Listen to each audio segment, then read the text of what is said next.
After some in-depth research, here are two disturbing true highway horror stories. Prepare for chilling tales of greed, ghostly encounters, and curses that refuse to let go.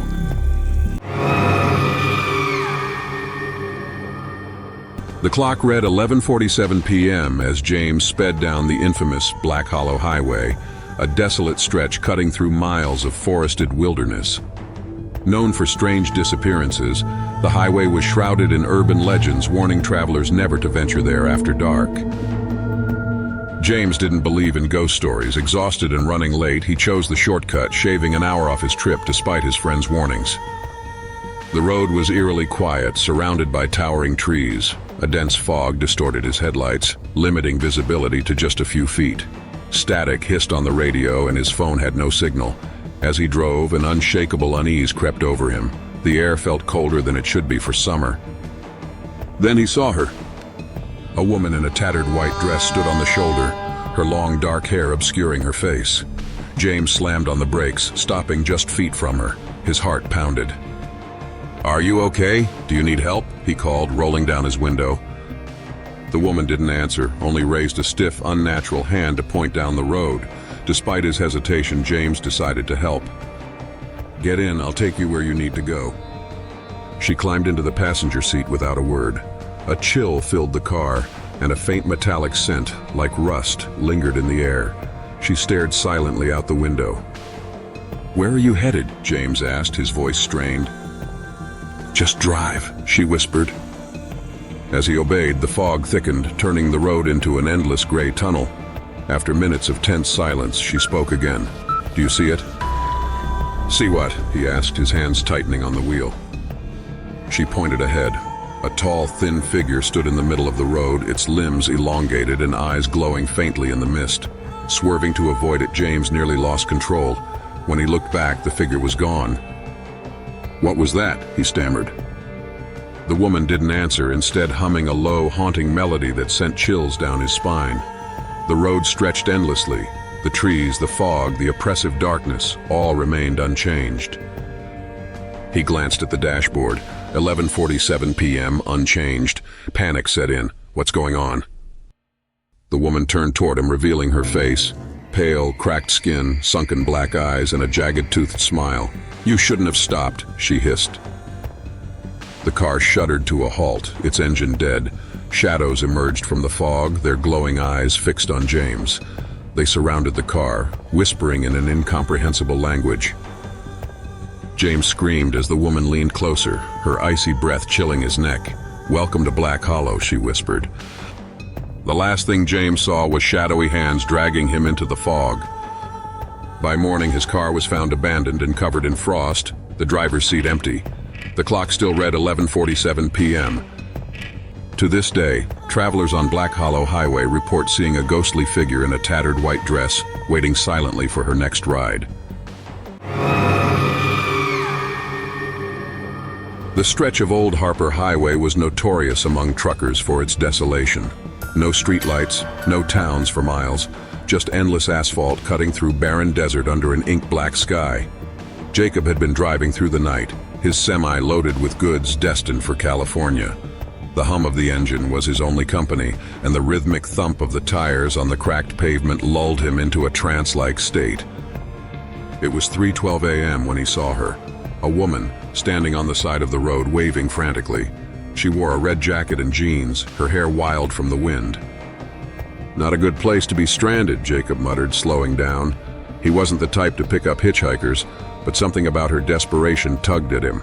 He pulled the truck to a stop, leaned out and called, "Need a lift?" The woman climbed into the cab, clutching a small backpack. Her hands trembled and her face WXA's pale, her eyes darting nervously. "Thanks," she said in a shaky voice. "I didn't think anyone would stop." Jacob noticed her glancing repeatedly at the side mirrors, as though expecting to see someone or something following them. "You okay?" he asked, easing the truck back onto the road. I think so. Just drive, please," she whispered. The unease in her voice made Jacob's skin crawl, but he didn't press. Instead, he kept his eyes on the road, occasionally stealing glances at her. She seemed on edge, clutching her backpack like a lifeline. After several minutes of silence, she finally spoke. "You should have kept driving," she said softly. "What?" Jacob asked, confused. "I shouldn't be here. Neither should you," she said, her voice quivering. Jacob frowned. "What are you talking about?" She didn't answer. Instead, she leaned forward, staring out the windshield. "It's coming," she muttered, her voice barely audible. Before Jacob could ask what she meant, the radio crackled to life, spewing static that quickly turned into distorted voices, words that made no sense. A cold sweat broke out on his forehead as the cab filled with the eerie sound.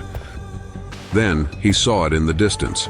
A pair of headlights appeared in the rearview mirror, bright and glaring, moving impossibly fast. The vehicle behind them closed the gap within seconds, its lights blinding. But as it passed, Jacob realized it wasn't a car at all. It was a black, featureless mass with no driver, no windows, just an inky, shifting shape. It swerved ahead of them, stopping abruptly in the middle of the highway. "Stop the truck!" the woman screamed. Jacob slammed on the brakes, the tires screeching as the semi skidded to a halt. The black mass began to change, tendrils of darkness spiraling outward, reaching toward the truck. A low, guttural growl filled the air, vibrating through Jacob's chest. "Don't look at it," the woman cried, covering her eyes. But Jacob couldn't help himself. His gaze locked on the entity as it moved closer. Faces formed within the darkness, hundreds of them screaming silently, their mouths twisted in agony. "What the hell is that?" he whispered, paralyzed with fear. The woman grabbed his arm. "It's a hunter. It feeds on those who wander these roads at night. If it sees you, you're gone." The tendrils reached the truck, curling around the cab, the windows frosting over as the temperature plummeted. The woman dug into her backpack, pulling out a small silver locket. She held it tightly, whispering something under her breath. The black mass recoiled, its tendrils retreating as if burned. The faces within it twisted in rage before the entity vanished, dissolving into the night. Jacob sat frozen, his hands gripping the wheel. His breath came in shallow gasps, and his heart thundered in his chest. "It'll come back," the woman said quietly. "It always does." "Who are you?" Jacob asked, his voice trembling. She looked at him with tired eyes. "Just someone trying to stay ahead of it." She opened the door and climbed out, her figure quickly swallowed by the darkness. Jacob called after her, but she didn't turn back. The rest of his drive was a blur. When he finally reached a truck stop at dawn, he stumbled inside, shaken but alive. He told the clerk about the woman in the black mass, hoping for an explanation. The clerk paled. "You saw her?" "Yeah," Jacob said. "Who is she?"